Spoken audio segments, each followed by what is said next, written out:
Hello, everybody.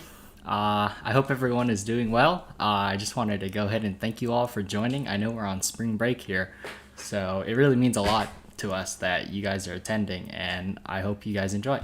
So, before we begin, I'd like you all to fill out the sign in sheet, so I'm going to give you guys a couple of minutes for that, and then we'll begin.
Okay, so it seems that we're all set and we're ready to begin. So, let's first start off by go ahead and opening Kicad.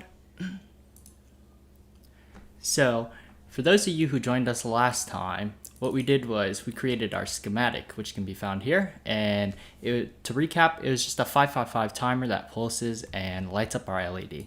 So, at the end, when we were done creating our schematic, we had to generate what was known as a netlist. And this netlist, which was what describes the electrical connectivity of our circuit. So for those of you who have not done that yet, please go ahead and press this button right here, which says Generate Netlist. And when you do that, you'll have this option called Generate Netlist, and all you'll do is click that, and then you'll have a path to save that netlist. And so once you do that, you can go ahead and close this window, and then you'll be met with this screen. So in this screen, you should now have this netlist file right here, and we want to go open up this top file, which says it should be the name of the project, and then it'll say Kicad underscore PCB. So you're going to double click on that to open it. And once it loads, you'll be greeted with the screen that looks like this. So I know the screen looks a little daunting in a sense at first, but we're here to help you walk through this just a little bit. So what we're first going to do is we need to open up that netlist we just generated. So if you go to the top on this menu bar, you'll see a button that says Load Netlist. What we're going to do is we're going to click on that button, and then it'll open up a directory for you to open the netlist from. So it'll either automatically show up, or if it doesn't, you can press this folder icon here, and this folder icon here will let you navigate, and it usually should already be in the folder that you're working with. So for my instance, it's already opened up to my netlist that I generated for our project. So I'm going to go ahead and open that. When I open it, we're going to press Update PCB and then close, and then you'll see the components up there in the middle of the screen. And so I'm just going to click on the screen once to place my components, and then I'm going to zoom in. And so these are the footprints of the components that we placed using from our schematic. Now, over here on the right, you're going to see a series of layers, and these layers are just for our PCB. Now, I know there's a lot, so it can be a little confusing. So I think the easiest way to explain this is to just show you guys an image. So if we look at this image here,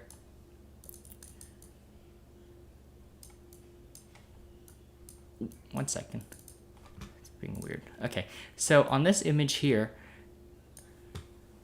you're going to see this is a printed circuit board. It's a model of one. So if you see this white text here, this white text here corresponds to our front silk screen, which you can see right here over on the layers in Kicad. So that's just the white text that you see on the PCB, and the back silk screen is the same thing, but it just goes on the back of the PCB. For our front copper and back copper layers, those are just the layers where the copper traces get placed on the front and the back of the PCB. And then we have our edge cuts. Our edge cuts just describes the shape of our PCB. And our Eco 1 and Eco 2 layers over here are just text that'll be in the editor that we see, but it will not show up on the actual PCB. As for our front mask and back mask, that's the transparent layer that goes over the PCB, and it kind of acts as protection for it. And so those are really the layers that we're going to be working with today. The rest are kind of obscure and we don't really have to worry about those. Now, if we go back here to our editor, you can see all these text, right?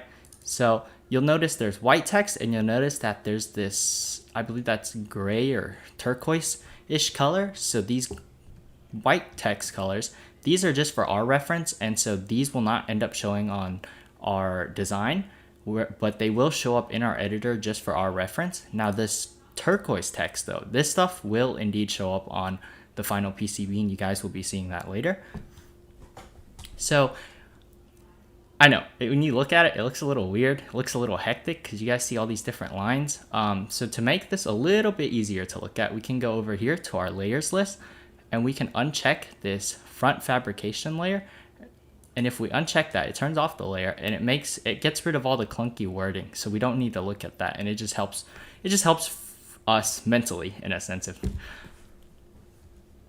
So over here on the top of our editor, you guys will see 3 drop-down menus in a sense. So we have this thing known as the grids, and the grids describe these white spaces in the background.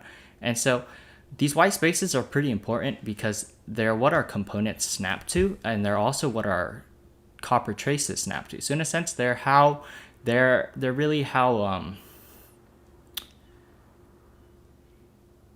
you adjust it in a sense, if that makes sense.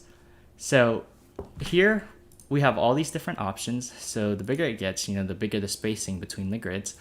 I like to personally stick with 0.6350 because I think it's good spacing between the white dots, but it really just comes down to preference. If you want to edit them, you can go down here to edit user grid, and that'll let you it'll let you define your own parameters. So you'll notice that when we first generated and loaded our netlist, you see all these white lines. Well, these white lines are known as rat's nests, and they essentially they're what the netlist is, right? They describe how everything is connected to each other. So you can see that this terminal of our resistor connects to this terminal of our to this pin of our timer, and then this pin connects to pin 6. And so that's really all it is in essence. Now, before we do anything else, we have to talk about our tracks, and our tracks are what we use to connect everything. So if you look over here on the top left, there's a predefined track size by Kicad, and that is 0.250. And if we wanted to edit that ourselves, we'd press this edit predefined sizes. And when we press that, this window opens up, and this window allows you to essentially access all 3 of these, the via sizes and the grid sizes. And if we wanted to add our own specifications for the track width, we would press this plus icon right here, and that would let us define it. Now, you guys might be wondering how you really come up with these track sizes, and the answer to that is actually pretty simple. So if we open up Google for a second, and we look up our PCB track size calculator, we can find numerous ones on Google, but the one we're going to use today is actually DigiKey.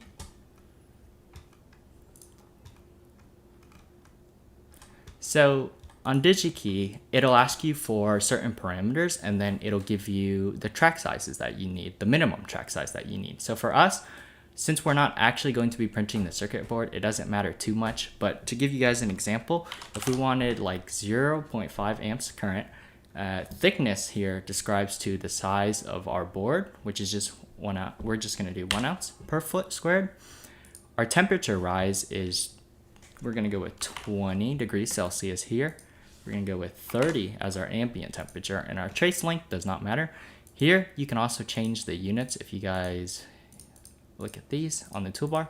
So we're going to change this one to millimeters, and we could see that for these parameters, we would need 0.197 millimeters as our minimum required trace width. So that's how you would go about figuring out your trace width. For us, like I said, again, it doesn't matter too much because we're not actually printing our board. Unfortunately, we're not. So yeah, and so once that's done, we can go back to Kicad. If I wanted to add a width here of 1 millimeter, I'd press that plus button down there. And if I do that, you'll notice that it just does that. And then we could press OK. And if I go over here, we now have our track size of 1 millimeter here. For this one, we're going to stick with the 0.250 because it's just smaller and easier to work with here. So you'll notice that our front fabrication layer re-enabled itself, so we can go ahead and just turn that off again. And so from this point, we got to work with this now. I know this is probably one of the biggest pains in working with PCBs, because if you look at this, like, this might not look that bad, but when you're working with like 10, 20, even 30 components, it's just a huge pain. So it's just something you got to get used to. It's just something you want to practice. So when you're working with this, your goal really is to reorganize these components in a way that the rat's nest, which are these white lines, they intersect as little as possible, because doing that will just make your life so much easier.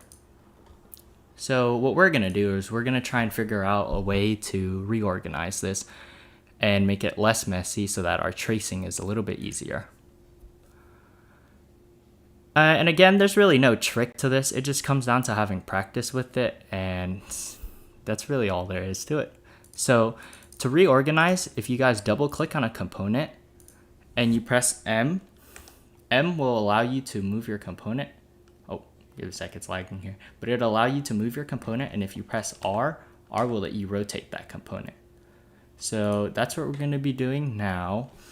So let's see. Best way to go about this is if we move this down here, we can go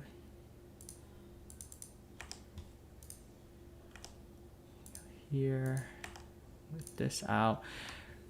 Now we do have all this room here to work with, but it's also a way you want to keep your components as close as possible, but not too close where they begin to intersect. So just be mindful of that when you're working with these as well.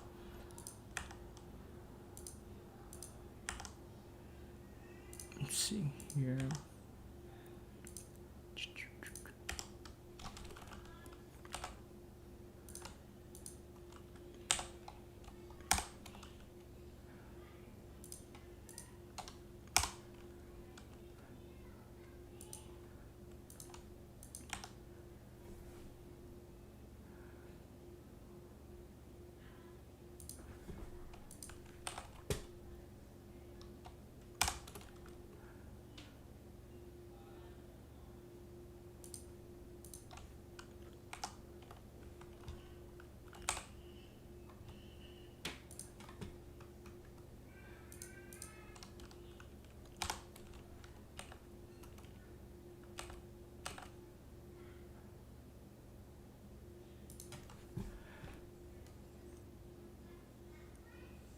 Yeah, as you guys can see, this is it's just a total pain to work with sometimes, but if we rotate this here, we can make it like this, then we can move this closer.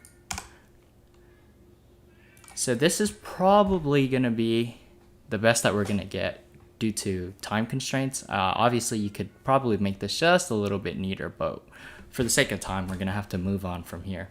So over here on the layers menu, you're going to make sure that our front copper layer is selected. So to do that, it's selected by default, but to tell what layer you're working on, there's going to be an arrow that shows up right next to the color of the layer. So you'll notice this arrow that moves as I change between layers. So make sure you're working on your front copper layer.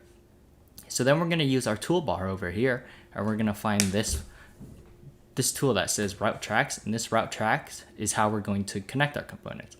So the first thing we're going to do here is we're going to select it, and you'll notice that, and then we're going to click on a terminal. And you notice that when we click on a terminal, the terminals that all need to be connected to each other are going to be highlighted. So we're going to connect this terminal of R3 to this terminal right here. And when you do that, that's all there is to it. It's connected. These two are now connected. So we're going to go ahead and do that for everything else.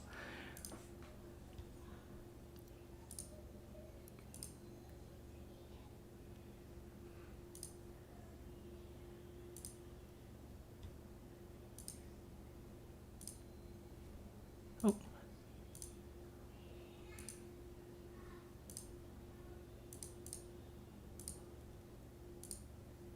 Now you guys will notice a problem here. So copper wire, these copper tracks cannot intersect each other. So if I try to, notice how if I try to put the copper track from here to this terminal, it'll actually have to wrap around this copper track and then go over here. That's because if they were intersecting, then you would have different currents going through these tracks, and that would ruin your PCB if the conditions were right.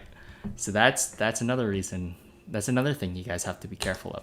So what would we do in this moment? So you'll notice that when I try and connect these two terminals, it'll automatically find a path and route those tracks for you.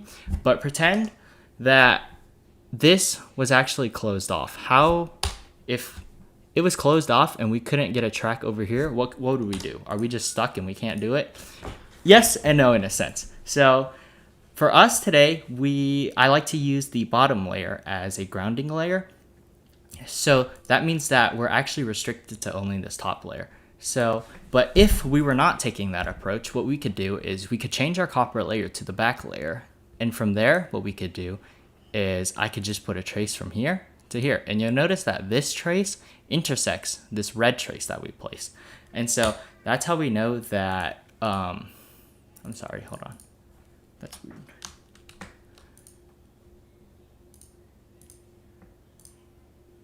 And so that's how you would just do a copper trace on the back of the board. But because we don't want to do anything with the back of the board, we're actually not going to take that approach. And instead, we're going to take the approach that wraps around this terminal.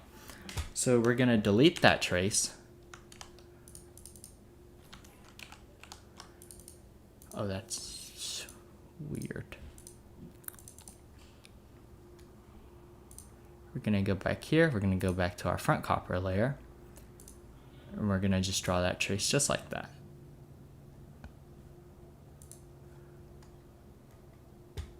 Now, what's left? Let's see. Oh, what is going on?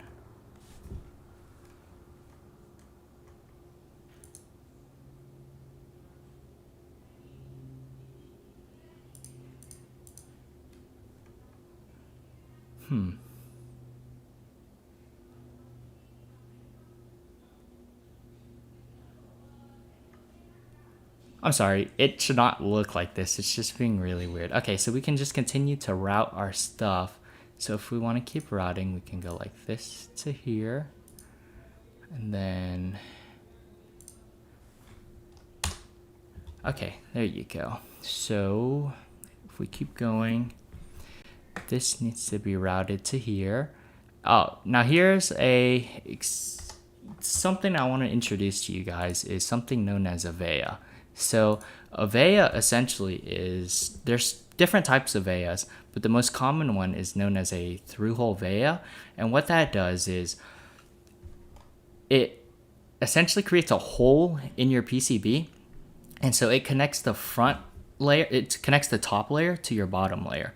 So what that means is if I were to take this component and I were to place a trace right here, right, there's now that trace right there. If I were to go ahead and go to this VEA button right here on our toolbar and I were to place it right here, and then I change to our back layer, and then I can connect from that VEA over here to this component. So they're still electrically connected. It just means that on our PCB at this point, there would be a hole there actually. And so those can come in handy, but they're also, they can also be very, very dangerous at the same time, because the current has to run through that hole.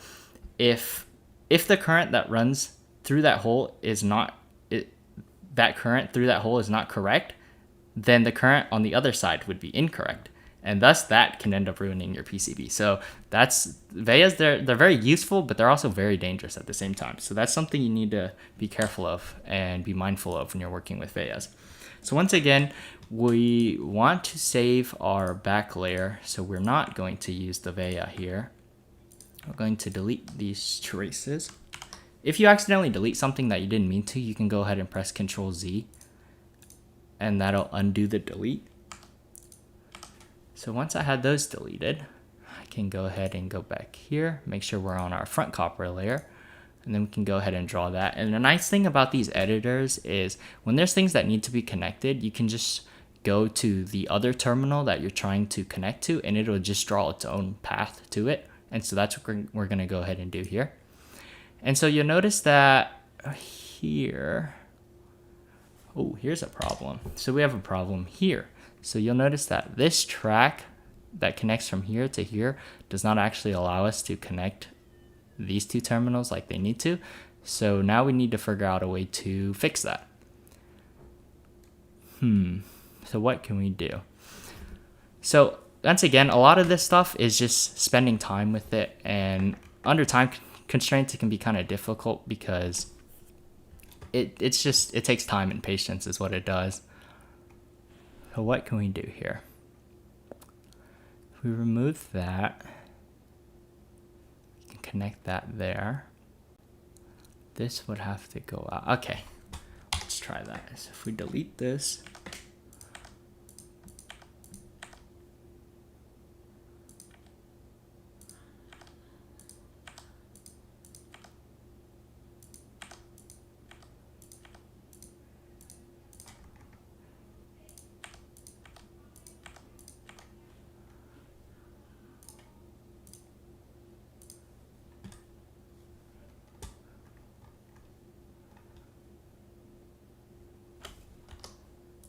go ahead and delete this.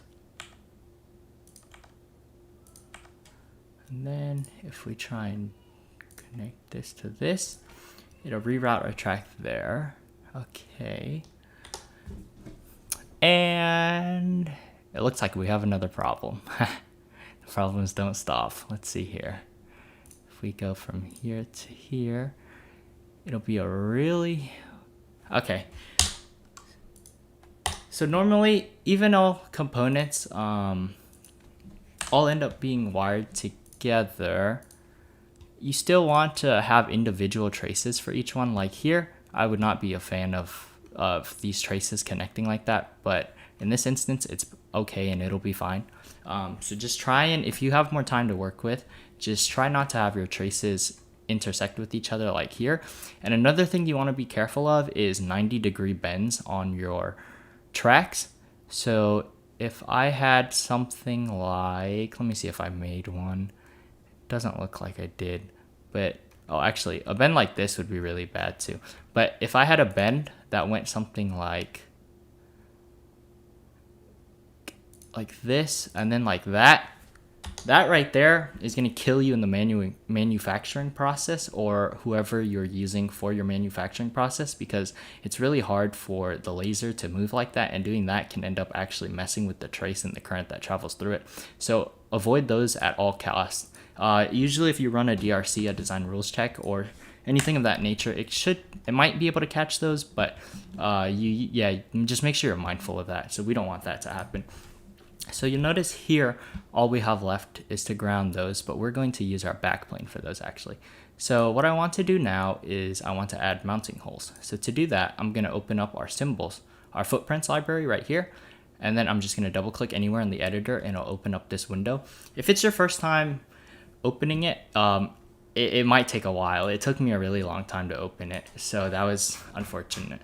So we're going to go down to mounting hole here, and when we go to mounting hole, we're going to look for 3.2 and 3, and I just want 4 of these. These can go just anywhere in the corners. It's just the holes for our PCB.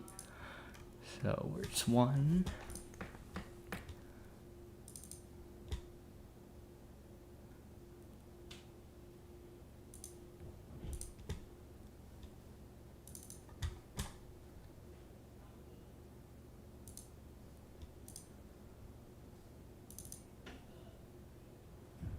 Alternatively, you could have just highlighted and Controlled C, but because of that recent tab, it doesn't really make too much of a difference for me in workflow. Okay, so I'm gonna go and make sure these are aligned here.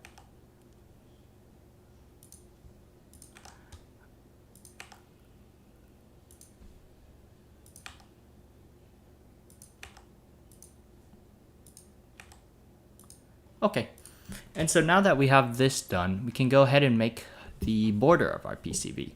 So to do that, what we're gonna do is we're gonna go back to our toolbar and we're gonna find Add Graphic Lines. So we're gonna use that toolbar here, that tool, and we're just gonna draw a square essentially. So I'm zooming out and then, make sure you're on the edge cuts layer over here on the layers menu. And once again, you can make sure you're on that layer based on the arrow. So once you're positive that you're on the correct layer, don't make the mistake that I did, you can go over here and then we're gonna draw out the frame of our board. Fortunately, there's not really an alignment. You kind of have to use the grid spacings to do that. And so once we do that, this is now our outline of the board. And so what's left for us to do is to actually ground. So to do that, we're gonna go back to either our front or bottom copper layer. We're gonna go do bottom for this. We're gonna go to our toolbar, and under the Veas is gonna be something called Add Filled Zones. So we're gonna press that, and then you're gonna press on the top left, and this window will show up. This window here is just asking for a net class and the layer that we wanna work with. So in our case, we want to work with the bottom copper layer, so we're going to check that layer and then we're going to press ground. So this is just so our editor knows what we're doing here. So we're going to go ahead and press here. Press here, and then just like our outline we were just doing, we're going to go like this. And you can already see the zone that's starting to appear. So we did that, and then once we complete it, it'll do this. And so what this is it's a filled zone on our bottom layer, and it's just a grounding. And you can tell that they're grounded because if you look at a component like this, you'll see these little tabs, and these tabs show us that it's grounded. So at this point, we're essentially done with the physical design. So if you're trying to meet certain specifications, you can use this measure distance tool in the bottom. And if you just select between 2 points, it'll allow you to see the measurements that you're looking for. So in our case, that's the measurements of this, or the dimensions rather. And so here's the neat part. So this is one of the biggest reasons why we actually decided to go with Kicad, because we actually get to see our thing. So if you go to the top left on this menu bar you'll see a tab called View. And if you open that tab, you'll see a option called 3D Viewer. And so if you press that, you'll have this. And so this is what our board looks like. So a few things about this. So these are our mounting holes. And so there's our LED, our capacitor, our resistors, our timer, and you can also see the copper traces on it. And so it's just a really neat way to let you see your design, because with the whole COVID thing, we can't actually do this in person just yet anyways. And so yeah, this is you guys getting to see your boards.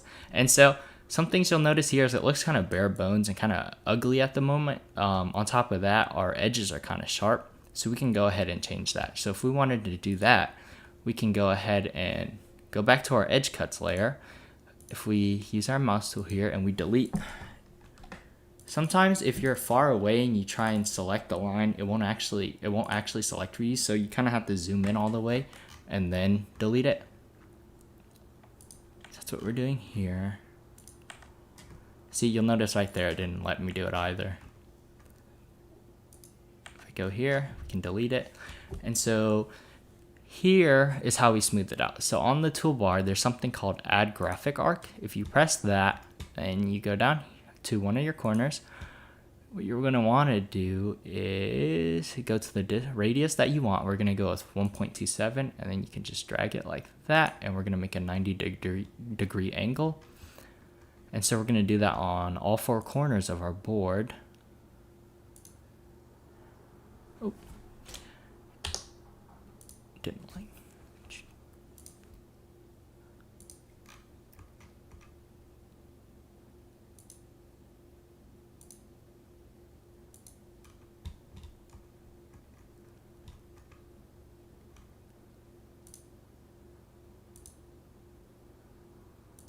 And so once we do that, we now have the corners of our board. And so we can go ahead and connect our graphic lines here.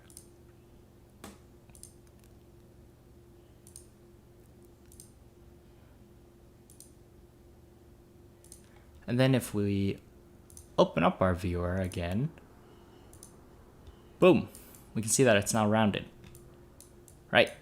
It's rounded, but the thing is, it's still kind of ugly. It's kind of bare and ugly still. So what can we do about that? So if we go over here and go to our footprints library again, and we open that up, there is a library called symbols. If you open up this library, you're going to see different logos. And you're going to notice that some say silkscreen and some say copper. That just describes the layer that it's being placed on. So you can either embed it in the copper, or you can just do it as a front silkscreen or back silkscreen. So we're going to stick with the silkscreen ones, and we're going to find one that looks nice. So we probably can go here with this Kicad one. So if we do that, you'll notice that I can now place it. And so we can put it right here. On top of that, we can also add text to it. So if we wanted to add text to it, we're going to go make sure we're on our front silkscreen layer. And then we're going to go over here and press. And then that'll open up the text properties just like it did in the schematic when we used it. Here, once again, you can change your width, height, thickness. And here you can also choose the layer from here. So let's go ahead and do IEEE.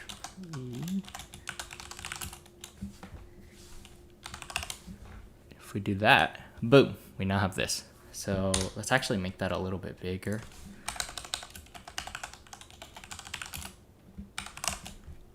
Let's go with 3 and 3. Okay, that might be a little too big. Yeah, okay, that's a little too big. We'll go with 2 and 2.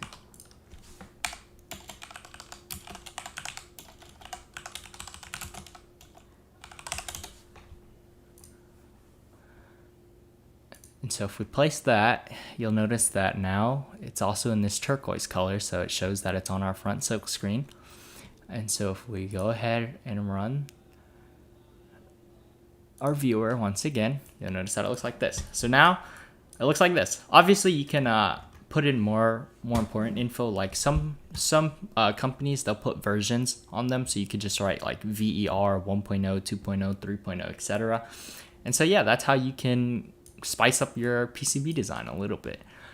So the last thing we can do here is, well, so before you did any of that, what you wanted to do was run a designs rule check. And so this, once again, would just tell you any problems with your design. So here we actually have 3 unconnected items. So unfortunately, we kind of drew this ground layer first, so that's kind of a problem. But since we're not actually printing it, it won't matter too much, but just make sure you use your design rule checks before you go ahead and do all this, or else you're going to have to go back and fix it, and it's not going to be fun. So just be careful of that. So say our design was perfect, right? It had everything that we wanted. What would we do from here? So to actually export this and send this to a company and have them print it for you, you would need to generate a Gerber file. So to do that, you go over to File. You're going to go down to Plot. When you go down to Plot, this window will show up. So here, these are just the default settings for the layers, and these are actually just going to be the ones that you need. So make sure your plot format here is on Gerber, and change your output directory. I like to make a separate folder for the Gerber files. So if I go here and I press new, type Gerbers, you can select folder, and then you're gonna press yes on changing the path. And if you plot it, it'll create all the Gerber files, and you'll just see the process right here. So doing that generates our Gerber file. And so what we can do here is we can go to, if we wanted to go to a site like JLC PCB. So this is just one of the many companies out there that'll print PCBs for you guys. If you wanted to, we were actually going to use JLC PCB, but we unfortunately couldn't because COVID ended up happening. So what you would just do here is you'd go to quote now. And so you'll get to this window, but before that, you're gonna wanna go back to the directory where you saved your Gerber files. So in this instance, here's my Gerber files. You're going to want to go right-clicking, and then you're gonna go down to new, and then you're gonna press compressed zip folder. And so we can just name this Gerbers. And so you're just gonna copy all the Gerber files into that compressed folder. When you do that, we're gonna double click just to make sure it's open like that. And then what we can do now is we can go press this button, add Gerber file. And if we navigate back to that folder we just created, it'll upload our folders.